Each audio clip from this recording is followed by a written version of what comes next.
스토킹으로 시작하여 상대를 살해하게 되는 끔찍한 사건이 잇따라 발생한 이후 스토킹 범죄에 대한 관심과 우려가 커졌습니다.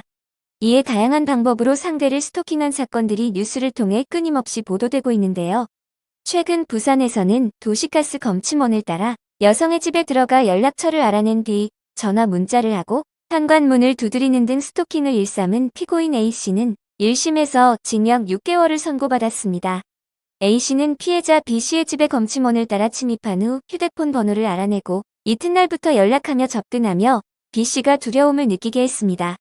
B씨는 1심 판결에 대하여 양형이 부당하다며 항소하였으나 기각되었습니다. 광주에서는 여성 운전자를 스토킹한 혐의로 30대 남성 C씨가 경찰에 붙잡혔습니다. C씨는 도로에서 만취한 상태에서 운전하며 스토킹 상대 여성이 몰던 차량을 20여 분간 따라간 혐의를 받고 있습니다. 검거 당시 그의 혈중 알코올 농도는 0.139%로 면허 취소 수준의 만취 상태였던 것으로 알려졌습니다. 그는 경찰 조사에서 앞차의 라이트가 꺼져 있어 따라간 것일 뿐이라며 스토킹 혐의를 전면 부인하고 있는 것으로 알려졌습니다. 스토킹 처벌법 개정으로 스토킹 행위에 대한 법적 처벌 수위가 강화되면서 스토커 고소 건수도 급증한 것으로 나타났습니다. 스토킹이 경범죄로 분류되었던 과거에는 신고하더라도 적은 벌금형을 받는 것에 그쳤기에 실질적인 스토킹 해결이 어려워 진행하는 이들이 많지 않았습니다. 그러나 최근에 스토커 처벌 수위 강화로 사소한 행동이라도 반복적으로 행하여 상대방에게 거부감, 불안감 등을 느끼게 하면 급히 신고에 나서는 이들이 많아졌습니다. 자신은 나쁜 의도가 없었다 하더라도 반복적으로 연락을 취하는 행위만으로도 상대방은 불안감을 느낄 수 있다는 사실을 아셔야 합니다. 특히 상대방의 집으로 직접 찾아가는 행위는 큰 두려움을 느끼게 만들 수 있어 상대방이 거부감을 드러냈다면 찾아가지 않아야 합니다. 문자나 전화 또는 상대방의 주변을 서성이는 등 사소한 행위만으로도 스토커 처벌 위기에 놓일 수 있으므로 스스로 행동을 조심하시는 것이 현명합니다. 예전에는 스토킹이라고 하면 연예인, 유명인들만 피해자가 되는 범죄라고 생각했지만 최근에는 SNS가 활발해지고 데이트 폭력 사건이 자주 발생하면서 일반인들도 스토킹 범죄의 피해자가 되는 경우도 상당히 많이 발생하고 있습니다. 상대방의 의사에 반하여 연락을 취하거나 쫓아다니는 등 정신적 피해를 가하였다면 스토커 처벌을 받게 될 수 있습니다. 스토킹 혐의가 인정된다면 3년 이하의 징역이나 3천만 원 이하의 벌금형에 처해질 수 있습니다. 연인이나 지인, 회사 동료 사이에서도 사소한 오해로 억울하게 스토커 처벌 위기에 놓이게 되는 이들도 상당히 많은데요. 법률사무소 AL에서 의뢰를 받은 사건 중 오해를 받고 스토킹 혐의에 대해 정식 재판에서 받을 수 있는 최고로 경한 선고유예를 끌어낸 사건이 있어 소개하려 합니다. 피고인 A씨와 피해자 B씨는 약 7년 동안 사실혼 관계를 유지해왔습니다.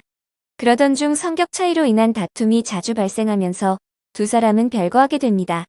이후 A씨는 오랜 기간 사실혼 관계였던 B와의 관계를 회복하기 위해서 여러 차례 연락하였으나 B는 우리 관계는 여기까지라면서 연락을 하지 말아달라고 말했습니다.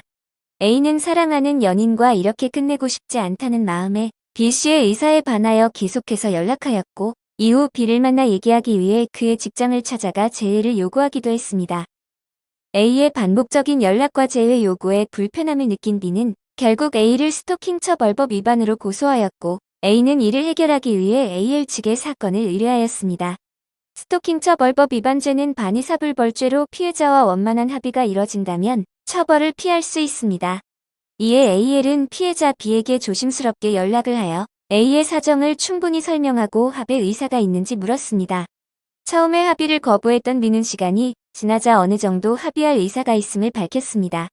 AL은 합의가 성사될 수 있도록 최선을 다하면서도 합의가 결렬될 경우를 대비하여 양형 참작 사유가 있는지 살펴보며 변론을 준비하였습니다.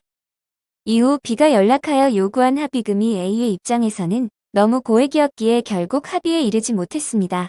AL은 A가 오랜 기간 직장인으로 성실히 근무한 점, A와 B가 사실혼 부부로서 관계 회복을 시도하는 과정에서 범행이 이루어졌기 때문에 경위에 참작할 만한 사정이 있고 범행의 정도가 중하지 않은 점, 합의 및 피해 회복을 위하여 노력한 점 등 여러 양형 사유를 제시하며 변론하였습니다.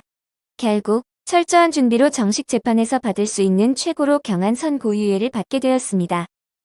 사소한 행위로 인해 오해가 생겨 스토커 처벌 혐의에 놓인 경우 어떻게 대응하느냐에 따라 최선의 결과를 끌어낼 수 있습니다.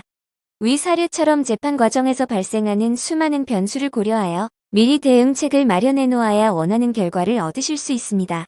본 혐의를 받게 되었다면 승소 사례를 다수 보유한 성범죄 전문 변호사의 도움을 받는 것이 현명합니다. 각자의 상황에 가장 적절한 대응 전략으로 문제를 해결하시길 바랍니다. 스토킹 범죄의 경우 반의사불벌죄여서 합의만 된다면 처벌을 피할 수 있지만 합의를 위한 연락 자체가 추가 스토킹 범행으로 판단될 수 있기 때문에 가해자가 피해자에게 연락하는 것이 사실상 불가능합니다. 따라서 합의를 시도하고자 한다면 반드시 변호인을 선임하여야 합니다. 법률사무소 AL은 다양한 사건에서 합의를 대리해본 경험과 노하우를 가지고 최선의 결과가 나올 수 있도록 하고 있습니다. 다양한 스토킹 범죄 사건 처리 경험을 보유한 법률사무소 AL은 전문 변호사가 카카오톡과 네이버 톡톡을 통해 무료로 법률 상담을 도와드리고 있습니다. 본 상담은 24시간으로 운영되고 있으니 언제든지 도움이 필요하시다면 연락하셔서 최선의 대응 전략을 받아보시길 바랍니다. 스토커 처벌 수위가 높아진 만큼 철저하게 대응하지 않는다면 실형에 처해질 수도 있습니다. 최대한 경찰 수사가 진행되기 전에 신속히 연락하셔서 재판이 불리하게 진행되지 않도록 준비하시길 바랍니다.